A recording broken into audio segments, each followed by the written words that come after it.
So, United have another 5 days to save the entire season. After what we saw against Fulham, we need new recruits. We need new things. We need things to change from the team that played against Fulham, the team that played against Arsenal, because this is just not good enough. So, if you guys are new to the channel, then like, subscribe before we get into this. And let's talk a little bit about what the team is, what we're going to do in the next 5 days. So, the first thing, the most concerning thing that I've seen so far is that we are actually looking to move on Kobbie Mainoo. And you know what? For once, I'll say this is a player I do not want to leave the squad. Like, at no point have we seen Mainoo as a liability to the squad. Because you look at all his prime moments, his main key moments in this team, came against Liverpool once when we needed him and he made us go into the lead. There was the Wolves game where he scored a clutch goal. And I'm just talking about goals firstly. And then he scored in the FA Cup final. The goal that ended up winning us the FA Cup. And then even last season, he scored the goal to equalize against Lyon. And then, of course, Maguire scored eventually. But it was in such a crucial time. The one thing I've seen with this kid is composure. And let's not even talk about how good he was in the Euros to go and replace Bellingham. Bellingham, who had just this amazing season with Real Madrid. And now Kobbie Mainoo comes into the English squad and he starts all the way through the knockout phases, all the way to the final. Now, you tell me if that kid, a kid who has just accomplished all that, he's not good enough for United. And yeah, I know this is not fans pushing him out. This is in fact Ruben Amorim pushing him out. Because there's no other way to sugarcoat this. There are players that are literally, there are players who don't deserve to wear this shirt. Forget about being on the bench or starting 11. There are players that do not deserve to wear this shirt. Number one, I'll name them. I will name them. I'm not scared. Manuel Ugarte. Number two, Bruno Fernandes. These are players who lose their cool in the crucial moments. But I see this kid who's significantly younger than them, 19-year-old, and yet he's not losing his cool. In fact, he's helping us out when our team needs focus. When it comes to the pressure moments, Kobbie Mainoo shows up. Yet, we're apparently now putting him on the market, seeing if there are going to be offers. Now, I know most likely, like 90%, there's not going to be a move. Kobbie Mainoo is going to stay here. But the crucial thing we need to consider is this is his last 2 years on his contract. So 24 months. 24 months and then Kobbie's contract is over. So what is the problem with that? In January, you could still command a fee, but it's probably not as high as you can command it right now. When it goes to 12 months later, he's on his last year. And on his last year, even if he is an 80-90 million player, he can only command like 40, 45, push it 50. That's about it. So that's maybe why United are considering, should we keep him? Should we give him a new contract? Should we sell him?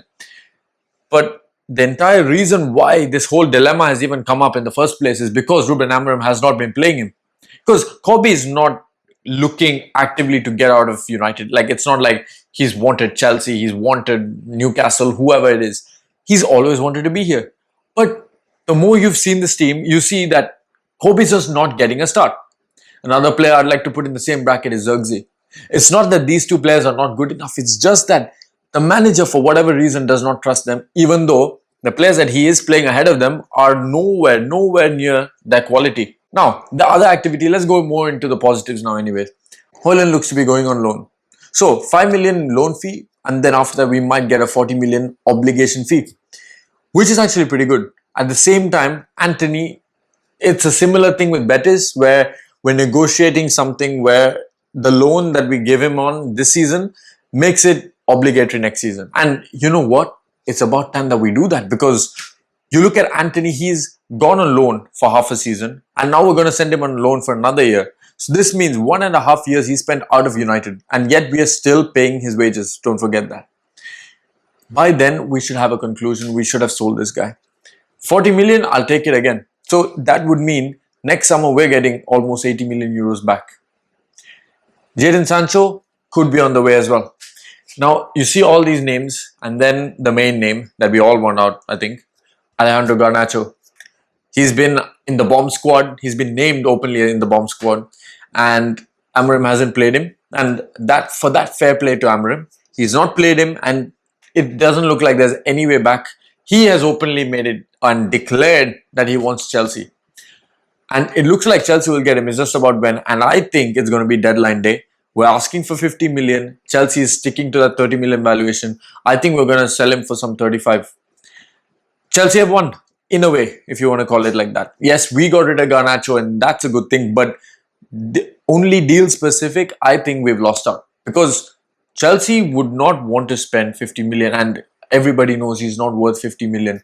30 million, I would still say it's generous, but 20, 25 million would be his valuation. So Chelsea have just gone a little bit above his valuation, and they're going to buy him for that. Because once it comes to deadline day, we're going to rush just like we did with Sancho, and we're going to end up paying, and we're going to end up getting less than what we could have got in the summer or in winter. Because earlier in the summer, we would have got more, and in winter, we would have got 50, 60 million. Because remember, Chelsea was willing to spend around 50 million pounds, and so were Napoli with 45. Now we're in the range of 30. So unless Ineos can go and actually get the 50 million pounds that we're talking about, it is one of the biggest mistakes that they made, that they did not go and sell him in winter. But anyway, that's the outgoings. And now let's go back into the incomings. So the one name that we all know is pretty much sealed, signed, delivered is Senna Lamens. Now, guys, I want to hear your opinion. Comment down below what you think about Lamens from what you've seen, the little limited amounts that you've seen. I can't lie, I don't think that I'm so sold on Lamens yet. People are going to tell me that he's a young keeper, he's going to develop and all that. I'm going to compare him to Donnarumma, the other keeper that was on our list apparently. Yeah, no, you might say Donnarumma is generational, but we want a generational goalkeeper, right? We don't want just substandard. So I'm going to compare him to Donnarumma. Donnarumma has had 10 years of experience at the highest level. And when I mean highest level, he's just gone and won the treble. He's played at Paris for 4 years, and he was at AC Milan for 6 years before that. 10 years I've seen this guy. 2016-17, I've seen him play against Juventus. So we know that Donnarumma has experience behind him. Yet now you might say, Lamens is a younger keeper, Donnarumma is a well-experienced keeper. Let me tell you their ages. Lamens is 23 and Donnarumma is 26. So there's only a 3-year age gap. Yet there's almost an 8 or 9 year experience gap. And one that is definitely proven, tried and tested, one that is not so. Some of you might say, we don't want to pay wages though. And to that I say, to a sure shot goalkeeper who will get you the stops and the saves and the crucial moments that you want, I feel goalkeeper is as important as buying a striker. Why? Because you need to keep the ball out of the back of the net when you're scoring as well. Because we have multiple attackers to go and score. But to keep the ball out of the net, we don't have many players. And the one player that we need is a solid goalkeeper.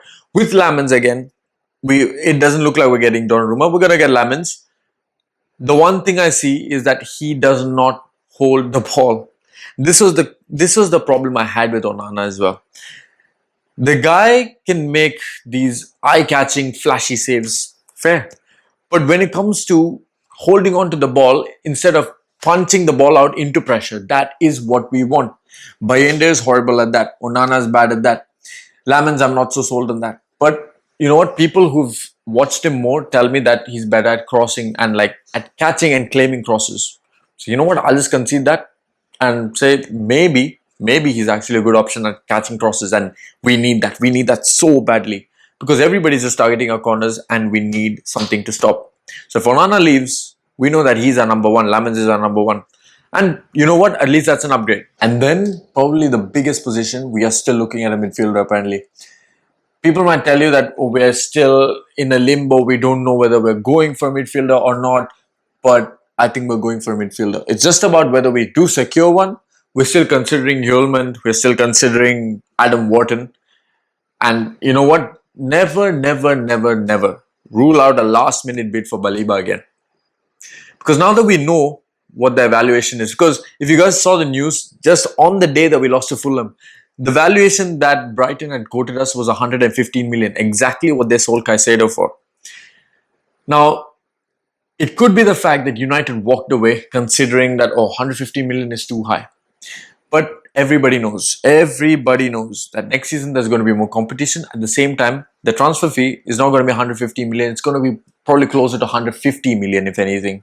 So, if United walked into this deal thinking that they could get him for 60, 70 million, which is ridiculous, by the way, there's no chance that they're not going to go back for another bid. If we sell Garnacho, if we get Hoyland off our books, if we get Anthony off our books, we kind of use profit that we're going to get in the next year, in the next financial year, and we kind of use that to spend right now.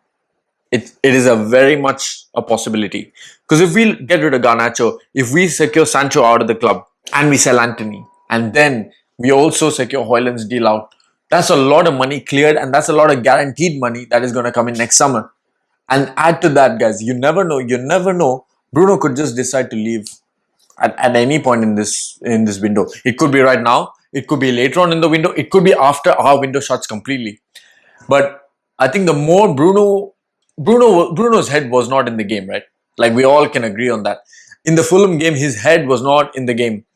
Now, he might say that's because of the referee pushing him and all that. And I kind of concur. That could have been a reason. But it can't have just been that, because how long is that going to play on your mind? Maybe 30 minutes? But what about the second half?